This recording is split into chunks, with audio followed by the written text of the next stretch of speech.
Elections in Spain. What did voters decide, and will the results end Spain's political gridlock? Hello, I'm Mike Welder, filling in for Anna Naidu, and this is The Heat.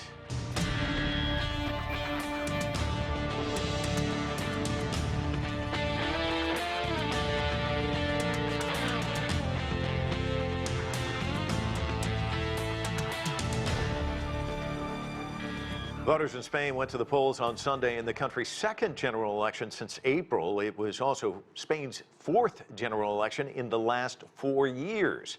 Spain's Socialists won the most seats but failed to win a majority, and questions continue about Spain's ability to break its political gridlock. Meanwhile, the far-right Vox party was a big winner, more than doubling its seats. We begin with this report from CGTN's Filio Contrafori. Spain enters a new phase of political uncertainty. Sunday's vote complicates the stalemate between the country's political forces in a bid to form a stable government. And in a nation that's been divided and gripped by voter fatigue, citizens demand that their leaders find a way forward. Fatal.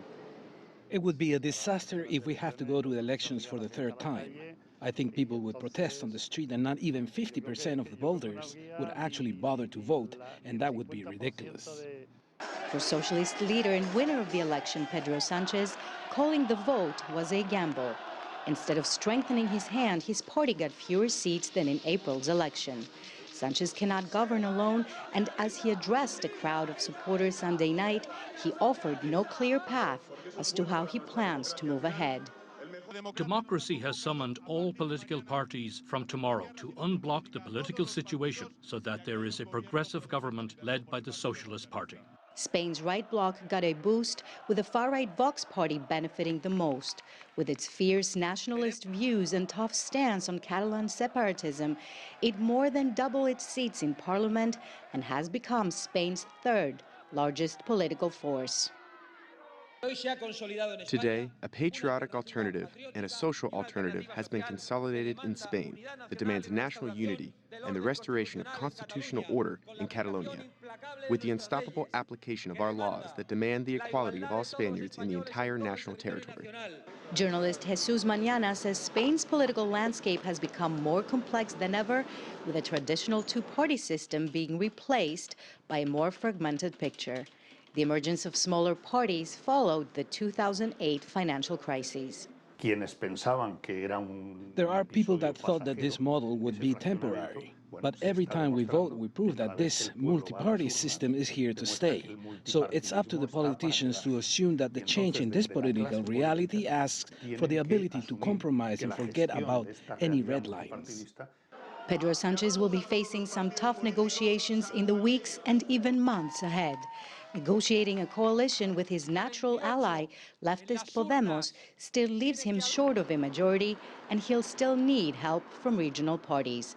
And a grand coalition with his conservative rivals will be an even harder maneuver to pull off. Filio Contrafori, CGTN, Madrid.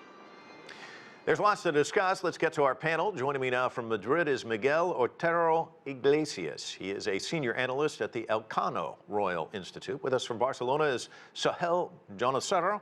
He is a doctoral candidate in political science at the Pompeu Fabra University. Here with me in the studio is Pablo Pardo. He is a correspondent and U.S. bureau chief for Spain's El Mundo newspaper.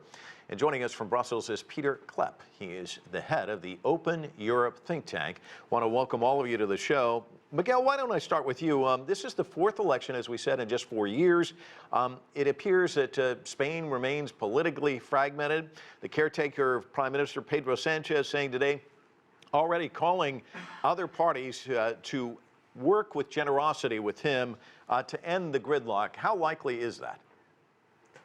Well, we'll see. I mean, the prospect of a third elections is daunting for most people here in Madrid and generally in Spain. So the pressure is on, and of course, Pedro Sánchez is going to leverage on this.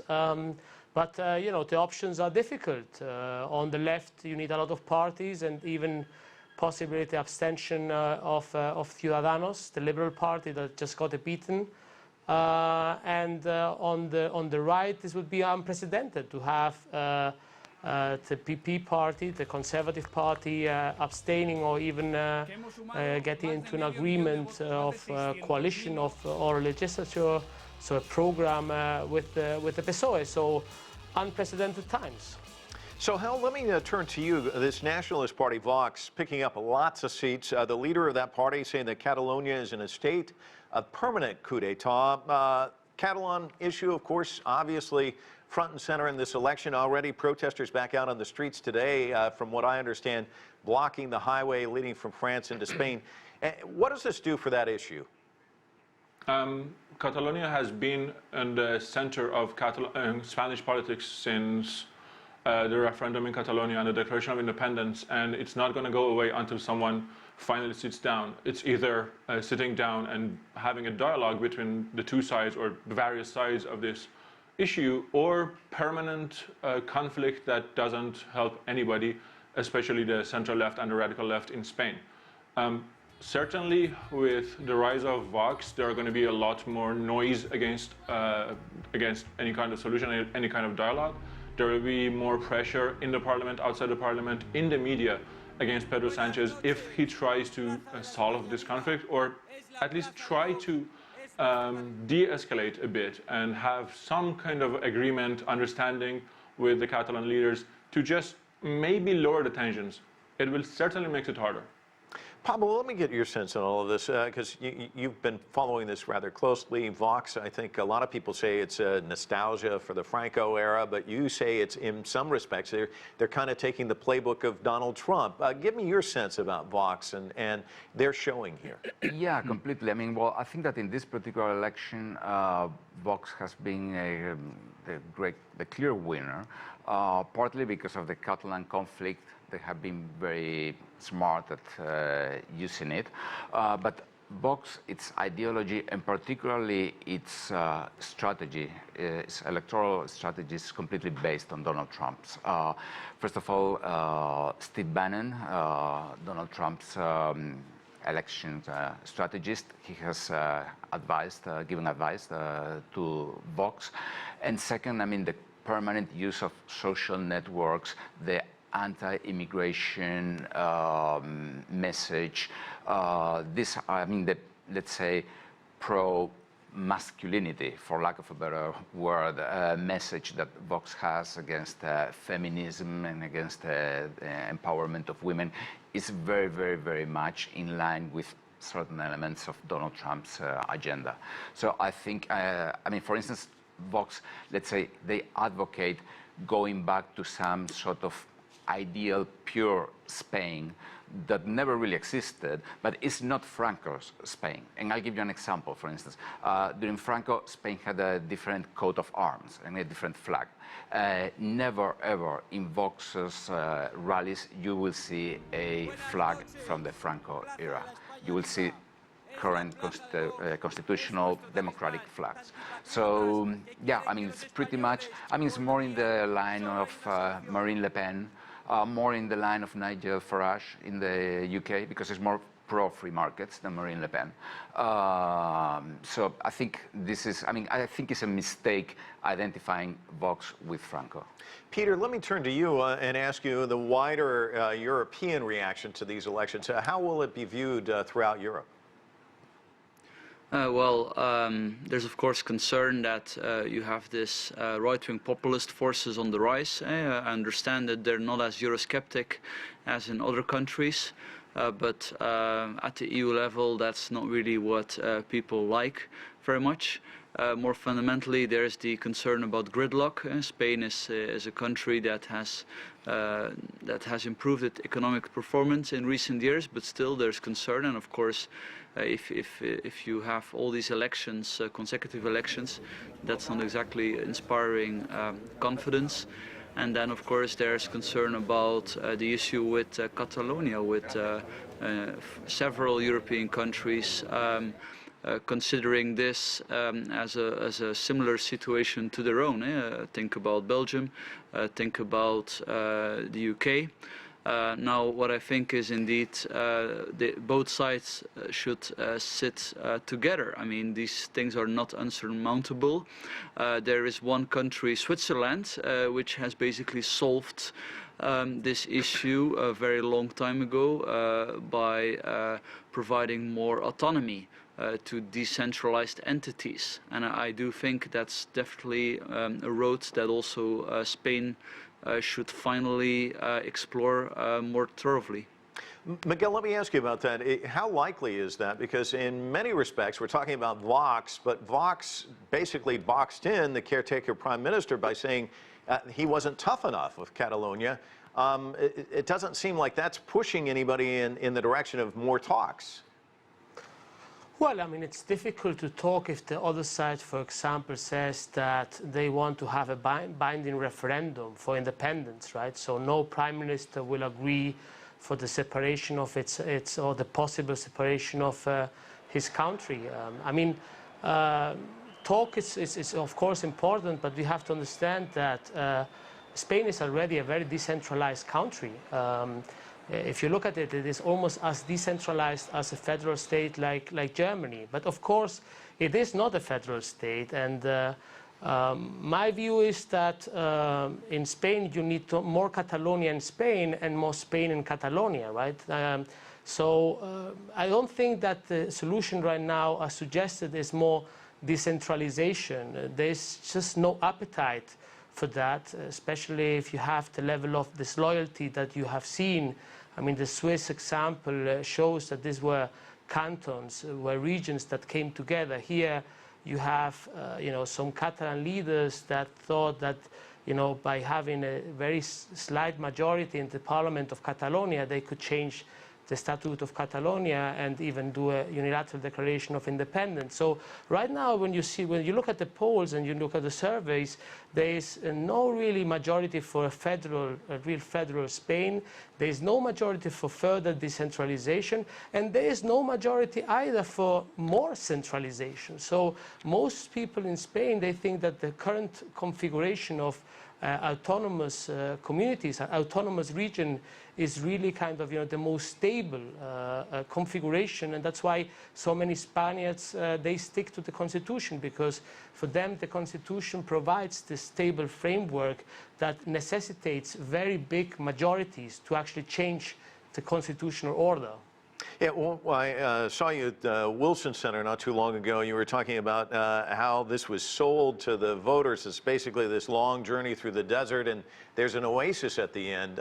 Talk to me about that and how you feel strongly that the voters basically bought into this, and that's not the case. And we're seeing with Brexit that things can be rather complicated and dicey when you try and disentangle. Oh, definitely. I mean, the creation of a new state is always very exciting for a lot of people. For the people that believe in socialism and welfare states, they believe they can make out of Catalonia some sort of Denmark. For the people that they don't like high taxes and they want a more liberal state, for them, the reference is Switzerland. For, the hardcore communists or socialists, they would like to have some sort of egalitarian, community-based Catalonia, and so forth. So, the prospect of having a new country is very exciting, but the reality is tough. And as we saw in Quebec, you might have a Montreal effect. I mean, at the end of the day, when you create more instability, when you don't really come together, and the first thing to say is that essentially the Catalans need to come together. I mean, this is a region that is split pretty much in half. Referenda don't really solve these issues. We see it with Brexit. When you do a referendum and you have a split community, even though you have a 51, 49 or 52, 48 division and one wins, what do you do with the other half? And therefore, I mean, and then this, I mean, it was mentioned before, then this reality of that, you know, you need to change the constitution first in Spain, then there is no really any appetite in other European Union member states to support this. I mean, Catalan leaders, they repeated ad nauseum that Catalonia could be independent and still stay in the European Union, which is an exercise, I mean, going back to Brexit, it is an exercise of cakeism. You know, that's you know, having your cake and eat it, and at the end of the day, the reality hits you in the head. Sohail, I want to give you a chance to respond to what he just said. There was one top official at one of the universities in Barcelona said, we're living with a lot of conflict and this will only escalate. I want to get your thoughts and also if you could respond to what Miguel just said. I mean, it seems at least very easy to at least try to solve the Catalan issue. It's not going to be solved, but you can at least try. Miguel just said that no prime minister will accept his country to be separated or divided. David Cameron accepted a referendum of independence in Scotland. Canada allows Quebec to hold its referendums. I'm not arguing for an independence referendum in Catalonia. They are not going to do that. We know it. Let's be realistic. No one in Spain, not one of the big parties is going to accept a referendum here. But they can sit and change it, maybe change the constitution for the better. This constitution was agreed upon in 1978. It was created in 1978 to transition the country from Franco to something different, to something better. And it kind of worked. It was a consensus built between various forces, various parties, from the communists that had fought in the Civil War and then in the World War against the Nazis, against fascists, and fascists who supported Franco or supported his regime. They could build a consensus like that 40 years ago. They are not even trying now. Spanish politicians, the Spanish establishment does not want to try to do that. There are a lot of forces in Spain who want change, not just in Catalonia. There is Podemos party that has gotten sometimes to 20%, 22%, sometimes topped the polls 3-4 years ago, but still, they want a different system for this country. PSOE, Socialist Party of Prime Minister Sanchez, until a few months ago at least, called for a federal system. There is a majority in Spain that wants a different way of life, wants more decentralized state, and they can sit and actually obtain that if they want to. The problem is that the way we've seen the Socialist Party, they haven't been brave enough, or they haven't been courageous enough in implementing their own plans. Pablo, you've had a chance to watch this as a journalist. Your take? Well, I mean, I think perhaps we're giving too much importance to Catalonia. In Spain, there are many other issues. The economy is slowing down, like in the rest of the world. I mean, no political party has really, or no big political party has really gone back to the degrees of popularity and support that it had before the big financial crisis. And this is also something that happens in Catalonia, where we see the old political parties or the old nationalists exploding and then bringing up Spain as a perfect scapegoat. So I don't think, I mean, I think Catalonia has played a role, particularly in Vox, because I mean, I think Vox populism is the reaction to Catalan nationalists' populism, and we can see that in this debate. It's like, I mean, it's like another form of Spain, another form of territorial structure or institutional arrangement should be possible. Well, which form? What form? Are we going to talk about what? Because, I mean, some people, they only want independence. This is literally like Brexit. I mean, like Mr. Otero-Luna said. So, I mean, it's very difficult to reach a consensus when you are thinking of a promised land somewhere. And I think that this is the biggest problem right now. I mean, it's like Spain is fragmented. The political landscape is totally fragmented. The Socialist Party bet on a new election that, in theory, could give it more votes and more seats and could force Ciudadanos, which is the centrist liberal party, to reach a coalition government with them. They failed. The Socialists didn't get more votes. They get basically 800,000 less. They lost 3 seats in parliament. Ciudadanos collapsed. So now we're basically back to square one, and Catalonia is part of the problem, but it's far from being the only problem, and I could even say it's not the biggest problem. So, Miguel, how do you weave together a coalition to have a government, and are we looking at perhaps another election 6 months from now? Well, I hope not. I mean, this is an adjustment period for Spain, right? I mean, Spain is one of the few countries in Europe that hasn't had a coalition government at the national level. It was a system that was, you know, a system based on two parties, two strong parties. That's gone. We are now in a Dutchification, so like the Netherlands, a Dutchification of Spanish politics. It is an adjustment process. It is difficult to find coalitions. It's even more difficult to cross ideological trenches, ideological lines. But the pressure is on. I think that the population wouldn't really understand why we need to go for third elections. And the most logical thing for me to do would be right now for the two big parties, given the circumstances, to agree. That doesn't mean that we need to go into a coalition government, but the PP Conservative Party, they could demand certain concessions from the Socialists, and with that abstain and let the Socialist government and the minority government, with even the budget passed, which allows you some time to do certain reforms that Spain needs to do, which could be agreed between the two parties. You could even have Ciudadanos and the Basque regionalist PNV party involved in that negotiation, all parties from the center. That would be you know, the most logical thing to do. But of course, logic in today's politics is not always the dominant force. Peter, we're certainly seeing that not just in Spain, we've also seen it in London as they grapple with Brexit. It's been years now since that vote was taken. Give me your sense about the way forward in Spain, and they're also grappling with an issue that seems to be pulsating throughout Europe, which is the flow of migrants. How do you deal with that? Yes, I think with regards to migration, I think the wrong approach would be to when you have both refugees, to simply allow them to continue their journey after they have reached the shores.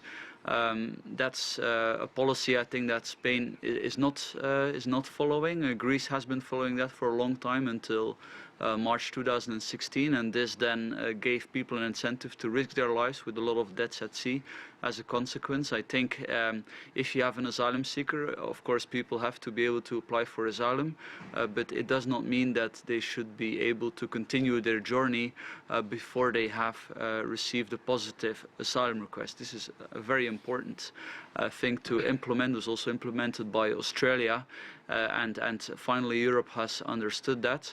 When it comes to forming a government in Spain, yeah, it's true that this is of course not only about Catalonia. It's about the economic structure in Spain, deep divisions between the right and the left on that issue, but I do think that also their decentralization can mean some improvement. I do think it's counterintuitive, but if you have regions that receive a lot of transfers, I think being a receiver of all these transfers is actually harmful to regions. The genius of the Swiss system is that you have very minimal transfers in Switzerland. Basically everybody pays their own bills, and the key to achieving that is giving taxation powers to regions, to cantons in Switzerland, and that's really something that Spain could make progress on. I understand the Basques have most taxation autonomy, but why don't they give similar taxation powers to all regions in Spain, particularly the poorer regions that could then, for example, set a very low level of corporation tax to attract international businesses? I think this could be very much part of the solution, not the perfect one solution, of course, but part of the solution to improve the economy. Pablo, what about that? Would that go over well? Well, I mean, the interesting thing is that the Catalans, they were offered having the same degree of fiscal autonomy as the Basques in the 70s, and they rejected it. So, I mean, in many cases, you have to be very careful what you wish for. Regarding the transfers, yes, I mean, that's an issue, but that happens everywhere. I mean, it's, I mean, all over, in the United States is the best country where, I mean, you have the agricultural states being subsidized by the coastal areas. And we never really reach an agreement in terms of who finances what. I'll give you an example. It's possible that Catalonia gives more to the rest of Spain than it gets back from Spain. However, Barcelona gives much more to the rest of Catalonia than it gets from the rest of Catalonia. And who wins in Barcelona? Never the nationalists, the socialists. So, I mean, if we talk about Canada, for instance, in Canada, yeah, they accept that Quebec has the right to independence. As long as, number one, the rest of Canada accepts that. Number two, there's a clear majority, which in the case of Catalonia, there's not even a majority, it's a minority who wants the independence. And third, they're ready to accept that parts of Quebec will remain in Canada. All these things are no-go zones for Catalan nationalists. So, I mean, the thing, I think, again, is like you see the rhetoric and it's exactly the same as Brexit. I mean, if we are out of Spain, we'll have this was said by a Catalan politician, I think it was a president of the regional government. We'll have the highways of Denmark, the healthcare of the Netherlands, and the education system of Finland, or something like that. Yeah, and everybody will have a pony. I mean, it's like this doesn't really cut in reality. And I think that Spaniards are concerned about particularly the economy. The economy is slowing down. In Spain, there are many jobs that are not very well paid, like elsewhere, and there is a very clear social movement, let's say, or social malaise about that. And I think these are also important issues that need to be addressed. The problem is that Spain hasn't had any kind of economic reform basically in 4 years, and we have had only caretaker governments for the last 2 years. And this is a problem, from my point of view, bigger than Catalonia. That's a lot to digest. We're going to leave it there. Thank you all for joining us. Fantastic conversation. And we are going to have to leave it there. Thanks so much for joining us. I'm Mike Walter.